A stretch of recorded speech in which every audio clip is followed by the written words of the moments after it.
Hey, Lisa, thanks for coming on the show today. Hey, good morning. Thanks for having me. You bet. Well, I'm glad that you were able to come. It worked out coming into the new studio being in Fort Worth. I've been looking forward to having you on the show and hear more about what you guys are doing at Reeder Distributors. Awesome. Thank you. Yeah, we're excited.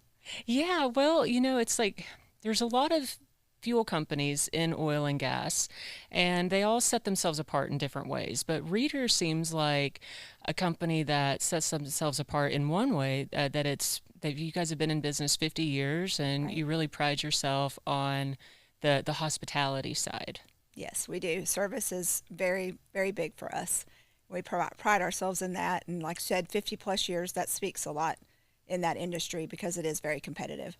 Yeah, and I mean it does. It speaks volumes, and I think I read on the your website old-fashioned service. Old fashioned service, that's correct. So, family owned, very, very tight knit family. They're still very involved on the daily basis. We see the owners every time we're in the office, and they're very, very involved in the company. So, it's great.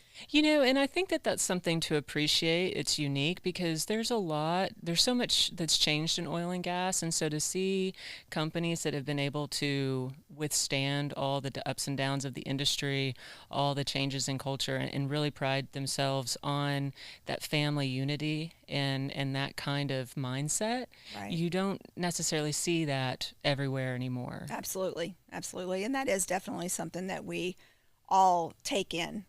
Whenever somebody comes on board, it's not a new employee, it's a new member of the family. And that's always nice to hear. And then the Yeah. tenure of our employees is crazy. We have drivers that have been with us for many, many, many years, as well as office staff. So that speaks loudly too. Yeah, that it really does because I mean, again, it's like with CDL drivers, there's a lot of drivers that will, jump from company to company or it's hard to keep drivers. You hear that a lot. And so to have a place where they feel like they have a home as well, I mean, it not only speaks volumes about their dedication to the company, but that the company must treat their employees, like you said, like family for them to want to stay that many years. Yes, yes. And you get positive feedback from just about anybody that's ever even worked there, even if they've gone over to the other side, if you will. They'll even say they didn't leave on bad terms, more than likely. And so that says a lot about an employer that's been around for a long time. Yeah, it really does. Now, did they start in Fort Worth? They did. We're a Fort Worth based company. And actually, we were everything but oil and gas for a long period of time until the last few years. We've really dove into that industry. So we focused on agricultural, construction, industrial, and we do a lot of car dealerships as well. Okay.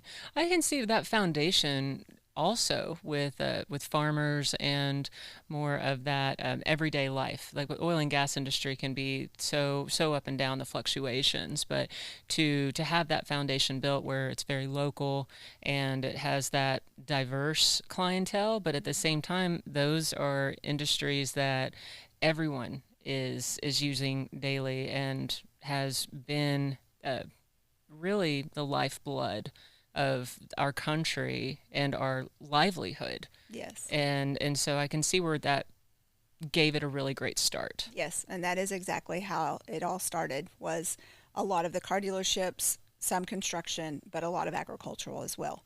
So that's kind of like you said, built the foundation for the company.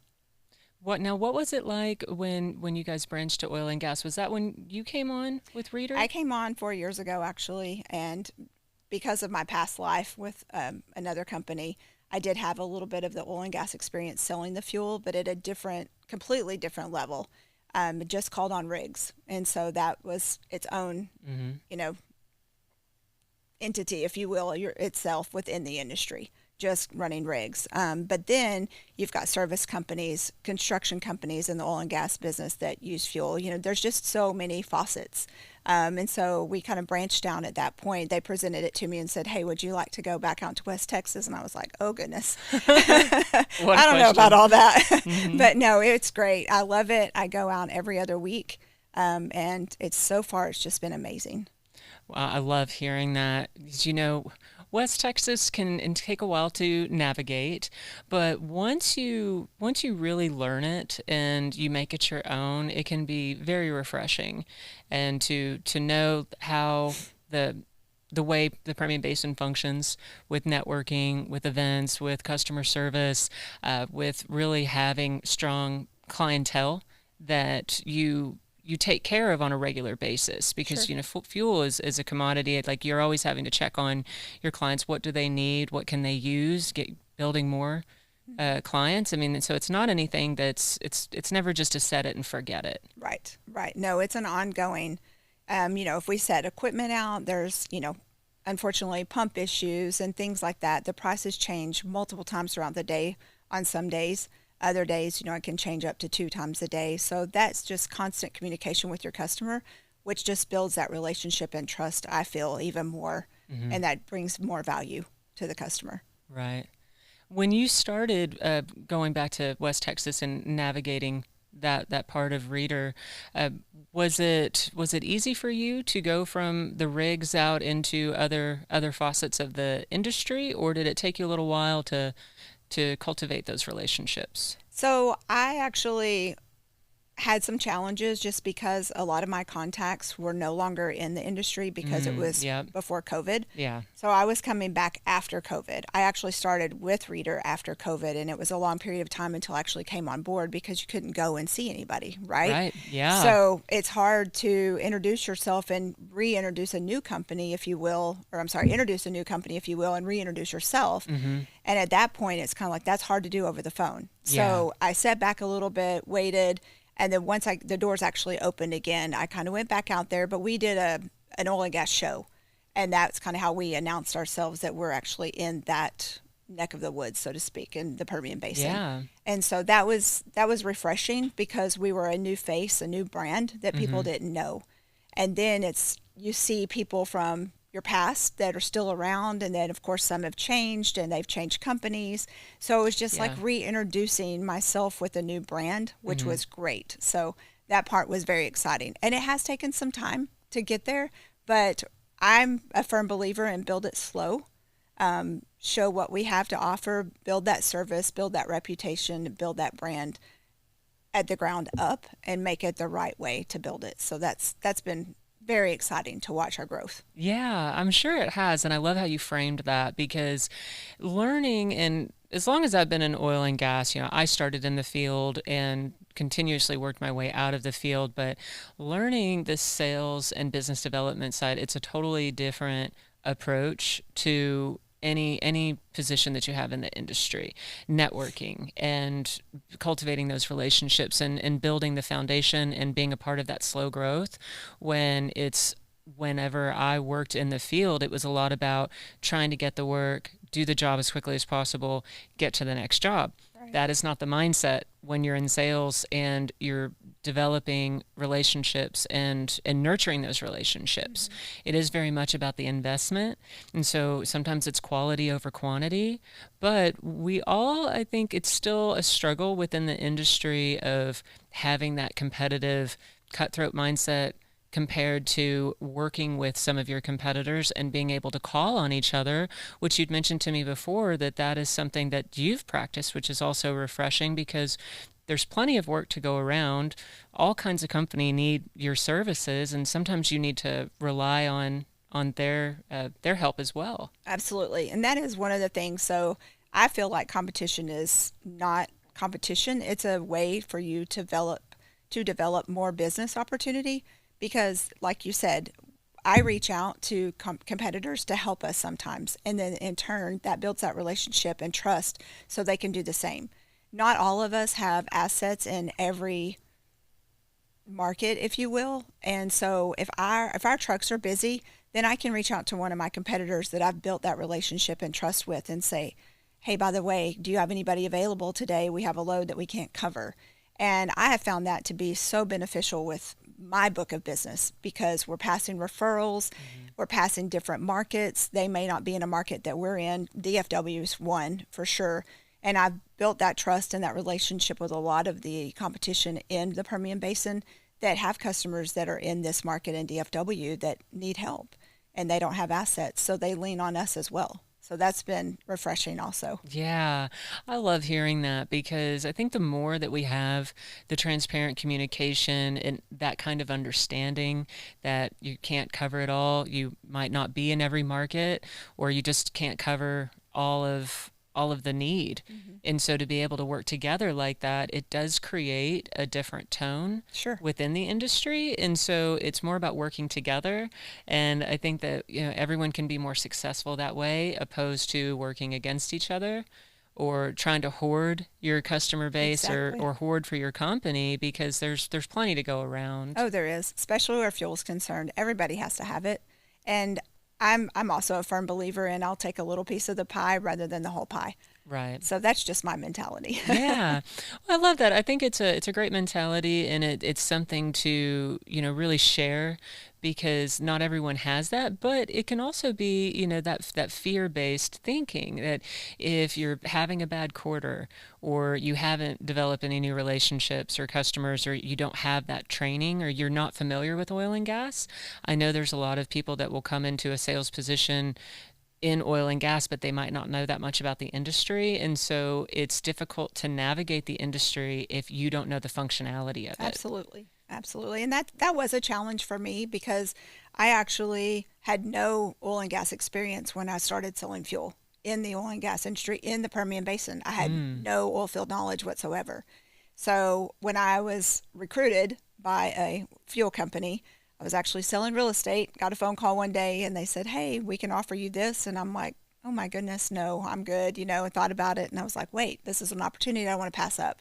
But I didn't have the connections. I didn't have the experience. So I was very intimidated at first, and then found it's something everybody has to have. And it's not always price. And that's another thing that I think people get tangled up in is it's about the service. It's about the relationship. It's not always about the price. Yes, everybody's out to save a dime, and that does matter. But if you're providing an excellent product and an excellent customer service, continue that relationship and that trust with your customers. That speaks volumes over price. Right.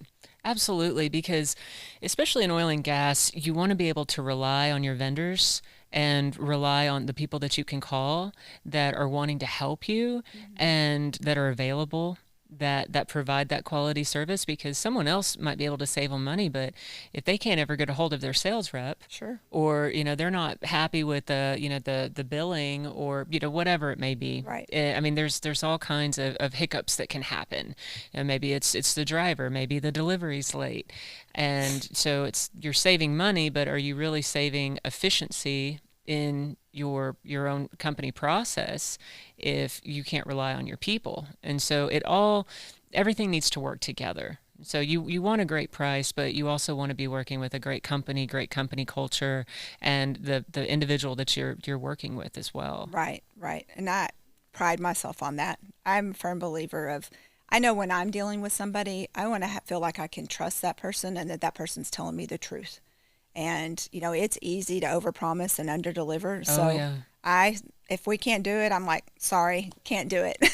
Absolutely. That is a very good point, because there is a lot of overpromising and underdelivering in the Permian, and I think it's something that I've seen a lot of contractors practice. Sure. And wanting to keep the work, Oh, for and sure. not feeling confident that they can have the transparent conversation, because in every part of the industry it's competitive, and everybody's trying to get the work, the customers, the contracts.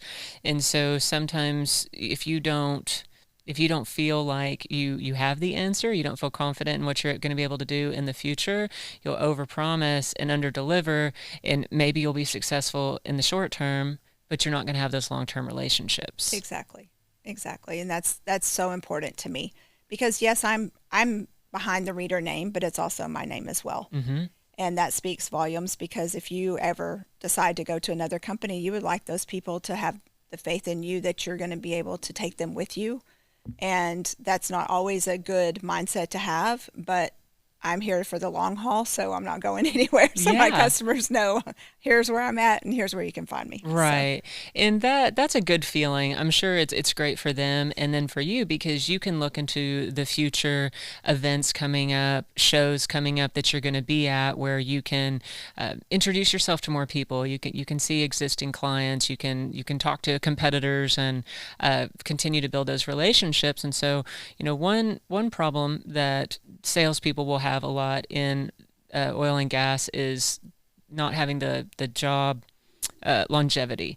Like they'll get with a company, they're great in their role, but it doesn't last that long. Maybe it's the company, or maybe they're not in the right position, or they don't know their role as well as they should, so they're not building business. So right. once you get with a company and in a position that you feel confident in, you can grow and you can refine and really dial in your relationships and your approach to sales and getting more educated and knowing your products better. Absolutely. But if we're on a wheel where it's every 3 to 6 months, you're going to a different company, you're selling something new, you're watering down your own credibility, your own potential, your own book of business, because then you're having to constantly start over. Right. And that makes it very hard. Starting over is very hard, as you know. Oh, yeah. And so that's why I Yeah. just kind of like, this is where I'll be. I always tease the owners. I'm like, I'll be here until you get rid of me. Right. Because I don't want to start over No. like that. I just, like you said,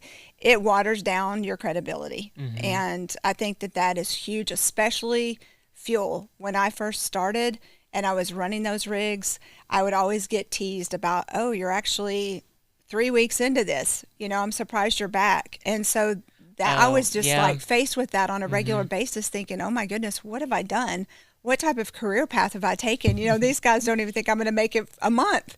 And so, to stay 2.5 years and, before COVID, of course, and be able to maintain that and build those relationships, that was exciting as well. Yeah. Just because they could see my face every week and they actually would stop the joking process and then it would start back up and go, wow, you've made it 2 months, or wow, Yeah. you've made it a year, so it is hard to start over, and I'm very blessed where I'm at and hope I'm here for the long haul. So, Yeah, I absolutely believe all of that. And when you're able to embody that company brand like it's your own, it's not just selling, it's beyond selling at that Yes. point. And I mean, with your company culture and the old-fashioned service and the family values, Reeder doesn't just sell fuel and lubricants. You guys set yourselves apart by, what is it, your Xtreme Diesel? Xtreme Diesel, yes. So our Xtreme Diesel program is pretty cool. It's not something you hear about on a regular basis. So our fuel has an additive, and you can choose to opt out of that program if you so choose to do so.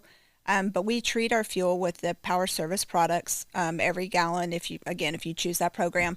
Along with that, we do tank cleanings, and we do so much more service that our competitors don't necessarily do. And we provide all of that at no charge to the customer for being part of wow. that program.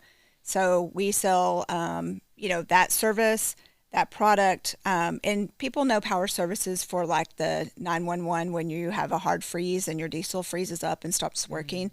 That's kind of the preface that Power Service has for everybody in their mindset that, oh, it's just for freezing times. It's really not. It's way more than that. Our fuel with the additive does so much more. It increases the longevity of engines, and filter changes are not as necessary on a regular basis. I'm sorry, as often. It's just on a regular basis. And so just that program alone, a lot of that is what Reeder has been set aside for, is because they're known for that. They're known for being different. We're not just another wholesale fuel supplier, right? We actually have an additive product and a service with the tank cleanings, because at tank cleaning, we get rid of all the bacteria, all the algae, all the water, all the buildup in the bottom of tanks. So the tank environment, a lot of time, is the problem. It's not the fuel, it's the environment that the Okay. fuel's going into. And people just are quick to jump on, oh, the fuel came bad from the rack. Well, that's not necessarily the truth. And proven fact is that just I had an instance today, got a call, oh my gosh, your driver cross-contaminated the fuel. They put diesel in the unleaded. Come to find out, it was empty, completely empty, 0 inches of fuel in the tank. And it just stirred up all the bacteria and algae that was in the bottom. So therefore there was engine problems after the delivery was made. So it was a great way to talked to him about that product because he wasn't a firm believer in it, which this was unleaded specifically, and our additive product is only for clear diesel. So had it been clear diesel, we could have introduced that product to him, and then he would have seen an instantaneous fix. There wouldn't have been a mechanic involved and things of that nature. So Okay, that makes sense, and it's understandable because, like you said, it's quick to make the assumption that something's wrong with the fuel, sure. not even ever realizing that it's the tank. Like it has to be a clean tank, and that has to be serviced. And that might not be something that people that aren't in the fuel distribution world would ever be conscious of, or Right. like they just wouldn't think about it. I didn't.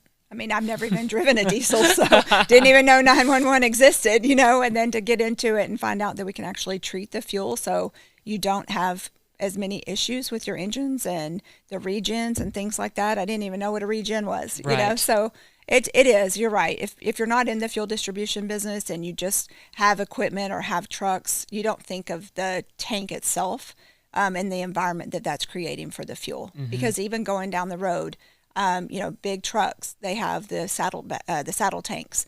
Well, those tank environments get, full of dirt and dust and all kinds of stuff. Right. And you got to treat those tanks. And so with our fuel, we're treating the tank, treating the fuel all in one. So And that is efficient. it is. And that's definitely a service that people can benefit from, especially if they're not doing the cleaning themselves. Correct. So yeah, the fuel comes out of the hose and out of the nozzle, and it's already treated. You don't have to do anything. That is a really great product. Have you had a lot of success with that product? Or people understanding the benefits? Because I mean, I can see that just from an outside perspective, that maintaining the quality of your equipment, you're wanting to make sure that it's going to be able to withstand the conditions, especially in West Texas. Sure.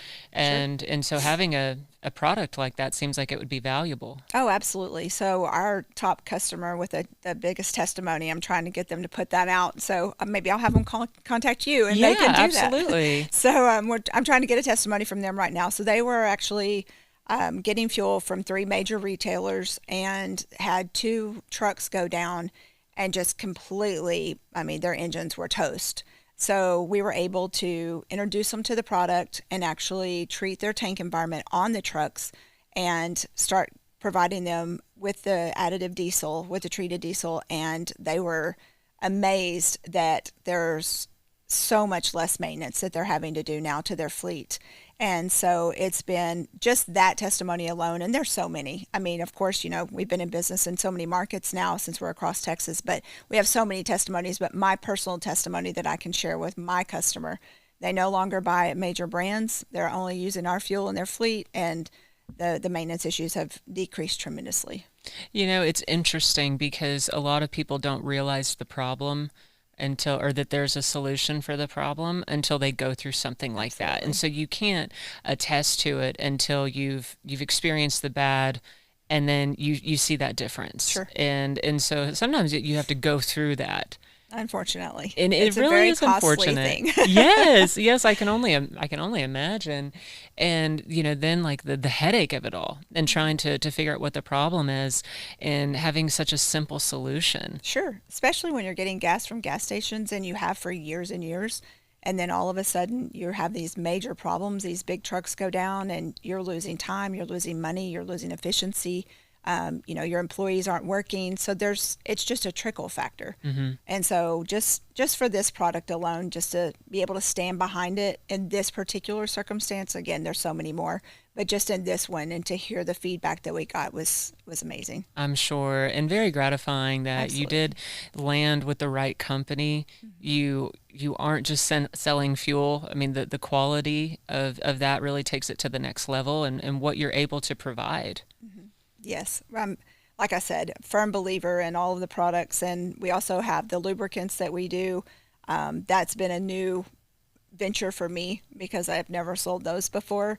So just learning, there's so many products and so many amazing benefits that these products bring. And like I said, it's all new to me, but I'm all about the learning process. That is really refreshing as well, because I think that, again, in our industry culture, can be very quick to just try to make a sell, but to understand not only your product, but the equipment that people are using that Sure. product on, and how that equipment works, and how many hours a day is it running, what does it do, what's the capacity of loads that it can handle, what kind of work, the performance, whether it's, some machine that's, either digging up dirt or hammering rock, like the impact of that is different. Right. The strain, the conditions that the equipment is in, and so on, of learning the process and the functionality of what your clients are needing these products for. Yes, exactly. Because a trucking company has completely different needs than a construction company, right? Because you're filling equipment, you're filling a fleet that's on the road for a trucking company. So there's just so many different needs. Like you said, the engines are doing two completely different things. They're in a different environment. They're being utilized differently. There's idle times that you don't think about. Yep. So just learning all of that it's been great. I love it. I love that you are so dialed into the learning part, because it's such a big part of the process. But by learning all of that, it's paying dividends into the future of your ability to be able to sell and have those conversations with your clients. Yeah, you have to have the knowledge in order to speak freely and be able to discuss that openly, to where, again, it goes back to that relationship building, that you're dialing into, like you said, what the customer's needs are, and being able to talk about that from experiences or other customers' needs. And you can share that with somebody over things that you've learned from another customer. So if customer A has this issue, you can pass it on to this potential new customer and say, hey, Joe, had this experience. Let me share that with you. Yeah. And that's been very helpful, especially getting to learn all of this. Yeah, because it can be overwhelming, just it's the different processes of it. It's, selling and developing the relationships, and then knowing your product and your clients' needs, putting all of that together. You really have to be committed to the company that you're with, the position that you're in, and to be invested in that amount of learning. Absolutely. Absolutely. And like I said, it's been very exciting. It's challenging at times. There's some days where I go, oh my goodness, what am I doing? Yeah. Am I not ready to retire yet?